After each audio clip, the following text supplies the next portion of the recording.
제가 신학교 다니던 시절에 한국 교회에서 수업을 들으면서 가장 인상 깊게 남았던 장면이 있는데요. 교수님이 한국 교회 그 초기 상황 가운데 평양에서, 그 당시 평양은 동방의 예루살렘이라고 할 정도로 크게 성령의 역사가 있었고 교회가 부흥하던 그런 1900년대 초반에 장대행교회에서 사경회를 하게 되면 연초에 2정도 하거든요. 그러면 원금 각지에서 사람들이 그 말씀을 사모해서 사경회에 참석하게 되는데, 쌀하고 솥가마를 짊어지고 그 먼 거리에서부터 사람들이 장대행 교회에 모여서 말씀을 들었다는 그런 이야기가 가장 인상 깊게 남아 있는데요. 말씀을 사모해서 그렇게 쌀과 솥가마를 짊어지고 왔다는 것이 참 인상 깊었고, 제가 고등학교 시절에 교회 다닐 때만 하더라도 주변 교회에 유명한 부흥사가 온다 그러면 그 교회에 가서 말씀에 대한 은혜 받고 또 은혜 체험도 하고 막 그랬던 기억이 있어요. 그런데 시대가 요즘은 많이 바뀌어서 부흥회를 한다거나 교회에 여러 가지 세미나든가 좋은 프로그램을 한다 할지라도 주변 교회에서 이렇게 모이거나 그러지 않는 그런 시대에 산다는 게 좀 안타깝긴 한데요. 예수님 당시에도 예수님께서 설교하시면 수많은 사람들이 먹을 것을 가지고 그 말씀을 들으려고 말씀의 갈급함을 가지고 예수님 주변에 모인 것을 알 수가 있는데요. 우리가 지난번에 오병이어 기적 사건에서도 봤던 것처럼 저녁 때가 되어서 무리들이 한 끼를 먹을 수 없는 그런 상황 속에서 예수님께서 한 어린아이의 도시락에 해당되어지는 보리떡 5개에 물고기 2마리로 남자만 5,000명을 먹이는 그런 놀라운 기적을 행했잖아요. 그 무리들이 예수님의 말씀을 듣기 위해서 들판에 모였던 사람들 아닙니까? 오늘 우리가 함께 읽은 본문에도 보면요, 그 무렵에 라고 1절에 기록되어져 있는데, 그 무렵은 어떤 무렵이냐면 예수님께서 두로를 지나서 시돈 그리고 데가볼리에 와서 머무를 때였어요. 그곳에서 예수님께서 귀먹고 말 더듬는 자를 예수님께서 고쳐주셨죠. 에바다 열리라 그런 말씀으로 한 사람을 고쳐주셨는데요. 그 예수님을 보면서 주변 사람들이 예수님에 대해서 어떻게 칭송하게 되었냐면, 예수님은 듣게 하시고 또 말을 하게 하는 분으로 그렇게 예수님을 칭송했어요. 말 그대로 예수님을 경험하면, 예수님의 은혜를 체험하면 영적인 귀가 들려서 하나님의 말씀을 듣게 되는 거죠. 은혜를 알게 되는 거죠. 그리고 하나님의 은혜에 대해서, 하나님의 사랑에 대해서 입이 열려서 말하게 되는 그런 은혜가 주어지는 거예요. 그런 예수님께서 귀먹고 말 더듬는 사람을 고친 그래서 그로 인해서 예수님 주변에 많은 사람들이 모였어요. 그래서 1절 그 다음 9절에 보면 또 큰 무리가 있어. 또 큰 무리. 이전에 큰 무리는 오병이어 기적 사건 때 남자만 5,000명 되는 큰 무리가 있었죠. 그런데 이번에는 다른 사건이에요. 똑같은 급식 이적이지만 먹을 것을 제공해주는 예수님의 기적 행위이지만 서로 다른 기적 사건이에요. 다른 무리를 향해서 예수님께서 놀라운 급식 이적을 행했는데요. 우리는 예수님의 급식 이적 그러면 오병이어 기적 사건을 모두 다 알고 있죠. 왜냐하면 마태, 마가, 누가, 요한 사복음서에 모두 기록되어 있기 때문에 오병이어 기적 사건에 대해서는 잘 알고 있는데, 오늘 본문에 등장하는 또 다른 급식 이적인 7병2억, 떡 7개야 물고기 2마리로 또 4,000명을 먹이는 이 기적 사건에 대해서는 잘 모르는 것 같아요. 그런데 오늘 본문에 등장하는 칠병이어는 오병이어와 같은 사건이 아니고요. 장소도 달라요. 오병이어는 갈릴리 빈들에서 가버나움 근처에서 유대인 대상으로 기적을 일으킨 거고요. 오늘 본문은 데가볼리에서 이방인들이 주로 거주하는 곳이었기 때문에 이방인을 대상으로 해서 먹이신 숫자도 다르죠. 오병이어는 남자만 5,000명 먹였지만 오늘 본문에 보니까 칠병이어의 급식 이적 사건은 남자만 4,000명을 먹이신 사건입니다. 그리고 이방인을 대상으로 예수님께서 급식 이적을 행하신 거예요. 그 많은 무리들이 예수님으로부터 나오는 말씀으로 인해서 뭐 들리고 말하게 되고, 그러니까 그 예수님의 말씀이 얼마나 달콤했겠어요. 그래서 예수님 주변에 큰 무리가 있어서 예수님의 말씀을 듣는데요. 오병이어처럼 한나절 동안 예수님의 말씀을 들은 것이 아니라 예수님의 그 말씀에 의하면 2절에 보면 내가 무리를 불쌍히 여기노라 그들이 나와 함께 있은지 이미 사흘이 지났으나, 사흘, 한국말이 좀 어려운데 사흘 그러면 4일 같은데 사흘은 3일이죠. 3일 동안 예수님의 말씀을 들었던 거예요.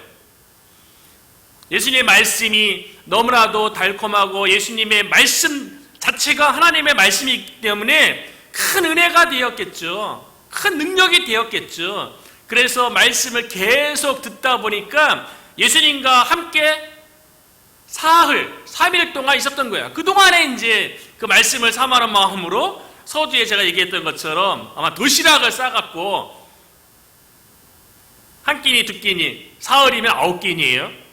7, 8끼니를 준비해서 온 그 음식을 뭐 먹기도 하고 나눠 먹기도 했을 거예요. 그런데 사흘이 지나면서 1절에 보니까 먹을 것이 없는지라, 2절에도 먹을 것이 없도다. 우리에게 생활하는 데 있어서 가장 기본적인 게 뭐겠어요? 먹는 문제 아니겠습니까? 우리가 건강을 유지하고 일상생활을 하기 위해서 가장 중요한 것은 음식을 먹는 거죠. 그리고 먹는 것이 인간의 가장 기본적인 욕구 아닙니까? 가장 기본 아니겠어요? 그런데 예수님의 말씀을 듣는 가운데 먹을 것이 없는지라, 먹을 것이 없도다. 그래서 이 상황 가운데서 예수님께서 자신 주변에 둘러싸여 있는 그 무리들을 집으로 돌려보내게 되면 가는 도중에 길에서 기진하리라. 기진하리라. 이 단어를 보니까요, 원문상의 의미를 보니까 에클류라는 단어인데 힘이 다 빠져 쓰러지다, 실신하다, 이런 의미를 가지고 있는 거예요. 그러니까 먹을 것이 사흘 언제인지 모르겠죠. 사흘 동안 있으면서 먹을 것이 없어서 집으로 돌아가는 도중에 그 무리들이 생명의 위협을 느낄 정도로 굶주린 그 절박한 상황이 됐다는 거예요. 그래서 영어 성경에는 기진하리라, 우리나라 말에는 기진맥진이란 말 있죠. 그 기진이죠. 진이 다 빠진 상태. 그래서 영어 성경에는 어떻게 번역했나를 보니까 collapse라는 단어를 썼더라고요. collapse, 무너지다, 쓰러지다, 붕괴하다, 망하다라는 의미를 가지고 있어요. 예수님에게서 말씀을 사흘 동안 듣는 가운데 먹을 것이 없어진 상황 속에서 집으로 돌아가는 가운데 무너지고 쓰러지고 망할 수 있는 그런 상황이 된 거예요. 우리들도 인생 가운데 먹을 것이 없는, 그래서 기진한, 영어 번역의 컬랩스 의미처럼 쓰러지고 무너지고 망할 것 같은 그런 상황 가운데 우리들이 놓일 수 있죠. 그것이 가정 경제적인 문제일 수 있어요. 다니던 직장이라든가 내가 하던 일이 끊어졌거나 아니면 사업이 무너졌거나 직장에서 뭐 해고되었거나 아니면 건강을 잃었거나 아니면 인간관계 속에서 어떤 다툼 속에서 가족 내에서 아니면 친구와 이웃과의 관계에서 관계가 단절되는 상황, 미움과 증오가 가득한 그런 상황, 더 이상 누군가를 돌보고 사랑하고 보듬을 여력이 없는 말 그대로 먹을 것이 없는 것과 같은 상황. 그래서 기진하게 된, 조금만 더 시간이 지나면 기진할 것 같은 그런 인생의 상황을 우리 모두가 삶 가운데 겪을 수 있어요. 어쩌면 우리 가운데 먹을 것이 없고 기진한 그런 상황 같은 그런 여건 가운데 있는 분도 있는지 모르겠어요. 그런데 그런 큰 무리를 보시고 예수님께서 어떻게 행동하십니까? 2절에 보니까요, 내가 무리를 불쌍히 여기노라.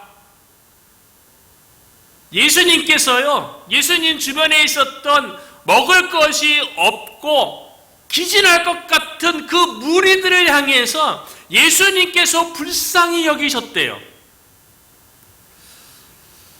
제가 목사가 되고 신약 성경을 읽고 또 신약을 또 연구하고 또 목회자의 길을 걸어가는 동안에 예수님의 마음에 대해서 나도 예수님의 마음을 가지고 싶다. 예수님의 마음을 여러 가지 성경에 보면 뭐 겸손한 마음도 있죠. 예수님의 마음에 뭐 사랑의 마음도 있고 많은 마음들이 있잖아요. 그런데 저는 특별히 제가 목사로서 예수님의 마음을 가지고 싶다고 여겼던 것이 불쌍히 여기는 마음이에요. 불쌍히 여기는 마음, 궁딜이 여기는 마음. 이전 그 개역성경에는 민망히 여기다라는 그 단어로도 번역을 했었는데요. 예수님의 그 궁딜이 여기는 마음, 불쌍히 여기는 마음. 헬라어로는 제가 좋아하는 단어라고 얘기했잖아요. 스플랑코 니조마이. 그 뜻은 상자가 끊어질 정도로 고통을 나누는 게 상대방이에요. 그래서 돕고자 하는 마음, 상대방의 아픔을 상자가 끊어지듯이 내 것으로 공감하면서 그 상대방을 돕고자 하는, 감정에서 끝나는 것이 아니라 돕고자 하는 그 마음이 바로 불쌍히 여기는 마음, 스플랑코 니조마이의 마음이라는 거죠. 또 영어 성경에도 보니까 이 불쌍히 여기 나는 이 영어가 보니까 compassion이에요. compassion.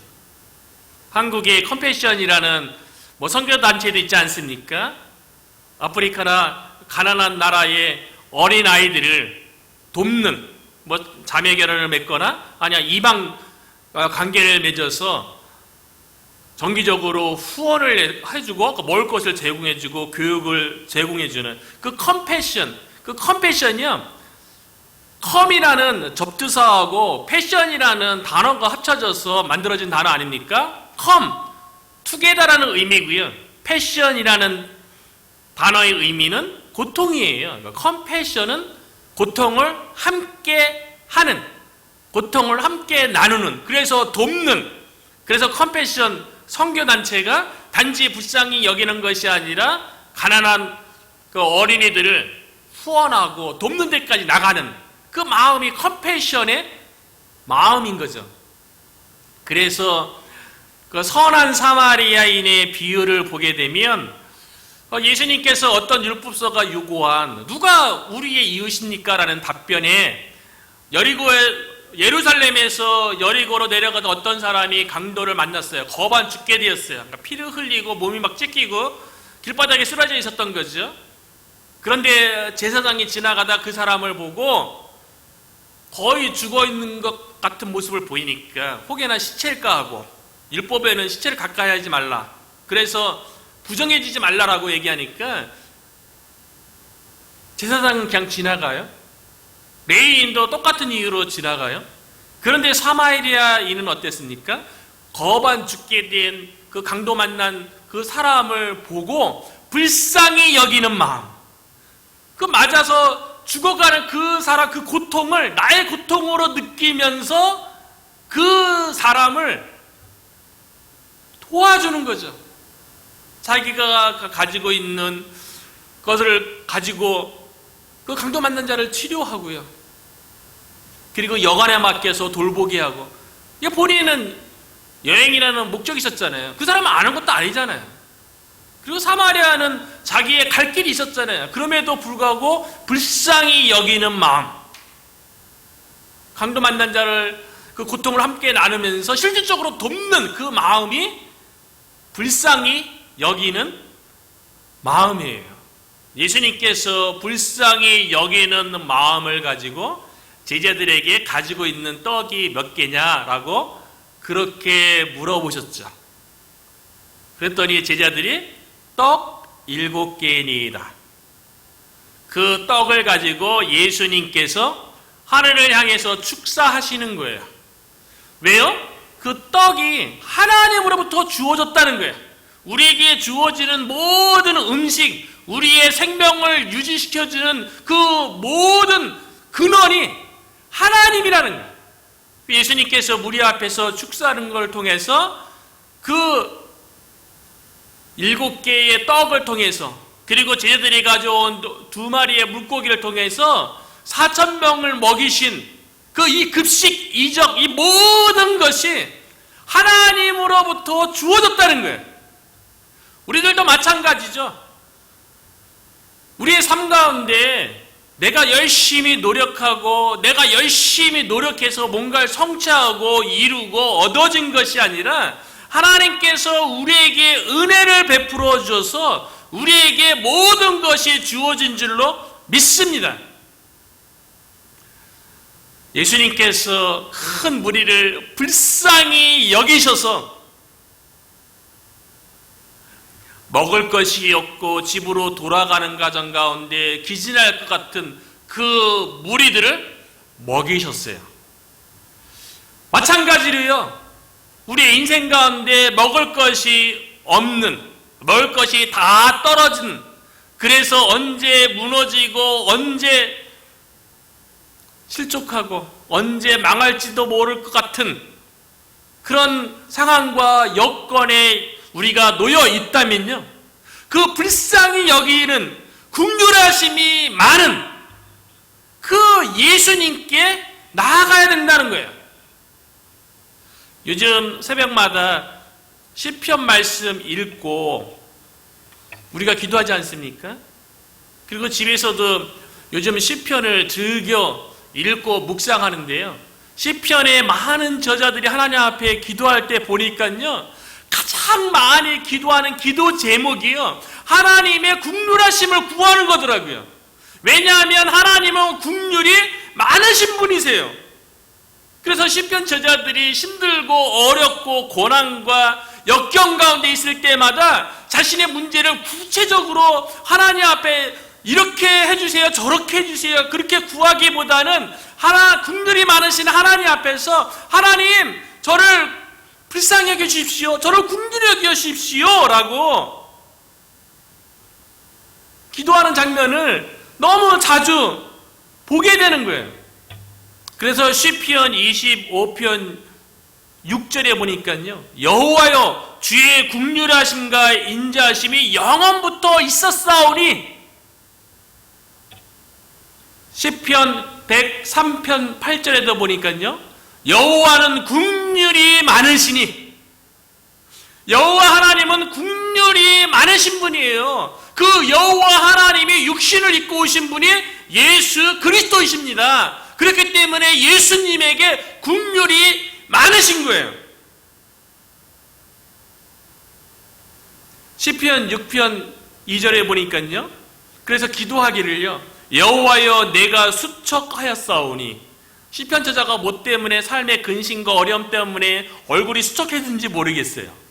그런데 하나님 앞에 기도하기를 긍휼히 여기소서, 그렇게 기도하고요, 시편 9편 13절에도 보니까 여호와여 나를 긍휼히 여기소서. 나를 사망의 문에서 일으키시는 주여. 마치 사망의 문 앞에 엎드려져 있는 것 같은 그런 상황 가운데 놓여있는 시편 저자가요, 여호와여 나를 긍휼히 여기소서. 신약성경 마태복음 9장 27절에도 보니까요, 예수님이 지나가신다는 소문을 듣고 두 소경이요 예수님에게 이렇게 외칩니다. 다윗의 자손이요. 예수님에 대한 소문을 잘 들었죠. 예수님이 누군지 잘 깨달았어요. 그러니까 예수님에 대해서 정확하게 고백하죠. 다윗의 자손이요, 두 소경이에요. 앞을 못 보는 사람이에요. 그러면 예수님에게, 예수님 저의 눈을 뜨게 해주십시오. 그래서 제가 예수님을 위해, 사람의 영광을 위해 살겠습니다. 그렇게 기도할 법도 한데 두 소경은 이렇게 기도했어요. 다윗의 자손이요 우리를 불쌍히 여기소서. 불쌍히 여기소서. 긍휼하심이 많은 예수님에게요, 예수님이 나를 긍휼히 여겨달라고 기도했다는 거예요. 데가볼리에 있었던 큰 무리들이 예수님이 긍휼히 여기심 때문에 먹을 것이 없었고 돌아가다가 기진할 상황이었는데 예수님으로 인해서 배불리 먹었다는 거예요. 우리 인생 가운데 먹을 것이 없고 기진할 것 같은 모든 상황 가운데요, 우리가 하나님 앞에 기도하기를, 예수님의 이름으로 기도할 때 나를 불쌍히 여기소서, 나를 긍휼히 여기소서. 저는 새벽마다 그렇게 기도하고 있어요.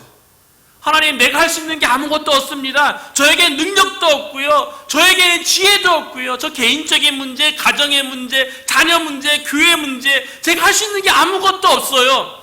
오직 긍휼하심이 많은 하나님의 그 긍휼하심이 저에게 필요합니다. 하나님, 저를 긍휼히 여기십시오.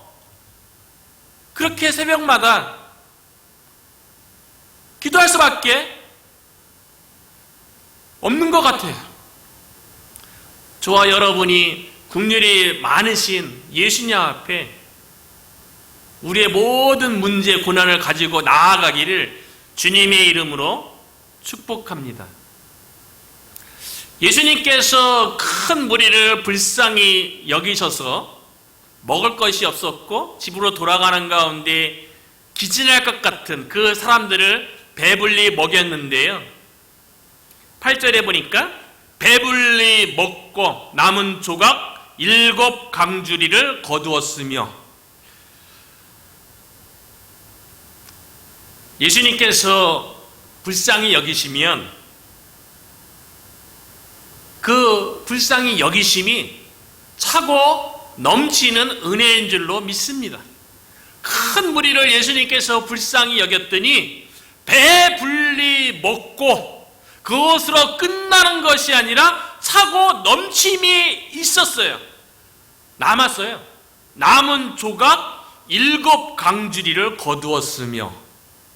오병이어 기적 사건의 결과 다르죠. 빈들에서 오병이어 기적을 일으켰을 때에는 12 바구니가 남았어요. 그런데 오늘 본문에서는 남은 조각이 7 강주리입니다. 어떤 성경학자, 신학자들은 이렇게 해석하더라고요.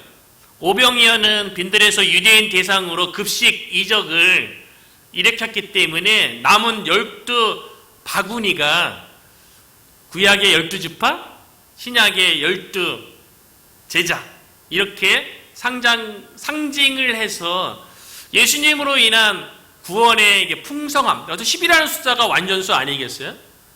그러다 보니까 유대인에게 임하는 구원의 풍성함을 상징하는 것이다, 그렇게 해석하고요. 오늘 본문에 등장하는 데가볼리에서 칠병이어의 기적을 통해서 이방인들에게 배불리 먹고 7 광주리, 광주리는 바구니는 조그만 거고요, 광주리는 사람이 들어갈 정도로 큰 광주리예요. 7 광주리가 남은 것은 7도 뭐 거룩한 수고 완전 수익이긴 하지만 이방인들에게 베푼 거잖아요. 가나안 땅에 아브라함이 그 땅을 약속받기 전에 이미 거주했던 7족속, 이방인 족속을 상징하는 것이다. 그래서 칠병이어 이 기적 사건을 통해서 이방인에게도 구원의 풍성함이 주어졌다는 것을 보여준다. 이렇게 해석을 하는데요. 저도 개인적으로 그런 해석에 동의가 됩니다. 특별히 이 칠병이어 기적 사건 이전에 예수님께서 이방인 지역인 두로 지방에 일부러 가셨잖아요. 그곳에서 이방인이었던 헬라인 수르보니게 족속 여인의 귀신 들린 딸 문제를 해결해 주잖아요. 그때 예수님께서 수르보니게 족속 여인에게 뭐라고 얘기했습니까? 주인의 떡을 취해서 개들에게 던짐이 마땅치 않다. 그러니까 예수님이 유대인으로서 유대인의 구원을 위해서 왔다고 그렇게 이야기했음에도 불구하고 이방인인 수르보니게 족속 여인이요 예수님에게 대답하기를 주여 오시습니다. 하지만 개들도 주인의 상에서 떨어지는 부스러기를 먹나이다. 예수님께서 수르보니게 족속 여인을 통해서 이 말을 하였으니 주인의 상에서 떨어지는 부스러기, 유대인으로부터 완성된 그 구원이 개들에게 해당되어지는 이방인에게도 은혜가 주어지게 됐다는 거죠. 그 이방인의 구원의 열매가 수르보니게 족속 여인의 귀신 들린 딸이 고침받음으로 인해서 구원이 주어졌잖아요. 그런데 데가볼리에 와서 주로 이방인이 거주하는 그 사람들, 그 광야에서 4,000명을 먹이시는 칠병이어의 이 급식 이적을 통해서 이방인에게 주어지는 구원이 얼마나 풍성하게 유대인에게 주어지는 구원과 그 풍성함처럼 이방인에게도 동일하게 예수님으로 인해서 구원과 구원의 풍성함, 차고 넘치는 구원의 풍요로움이 주어졌다는 것을 오늘 본문의 칠병이어 기적 사건이 너무나도 잘 보여주고 있다는 거예요. 그래서 예수님께서 요한복음 10장 10절에 보면요, 내가 온 것은 양으로 생명을 얻게 하고 더 풍성히 얻게 하려는 것이 아니냐. 예수님의 구원은요, 생명을 얻게 하는 것뿐만 아니라 그 생명의 풍요로움으로 주어진다는 거야. 마치 오늘 본문에 예수님께서 4,000명의 무리를 먹이시는데 배불리 먹고 남은 조각이 7강주리가 되는 것처럼 예수님을 믿고 우리에게 주어지는 이 구원의 생명이요, 단순히 생명 그 자체가 아니라 그거를 뛰어넘는 생명의 풍요로움이 우리에게 이미 예수 그리스도로 인해서 주어졌다는 거예요. 저와 여러분이 세상에서 살아갈 때에 그 예수님의 국률하심, 그 예수님의 그 풍요로움을 바라보면서 삶에 먹을 것이 없습니까? 기절할 것 같은 그런 상황 가운데 놓여 있습니까?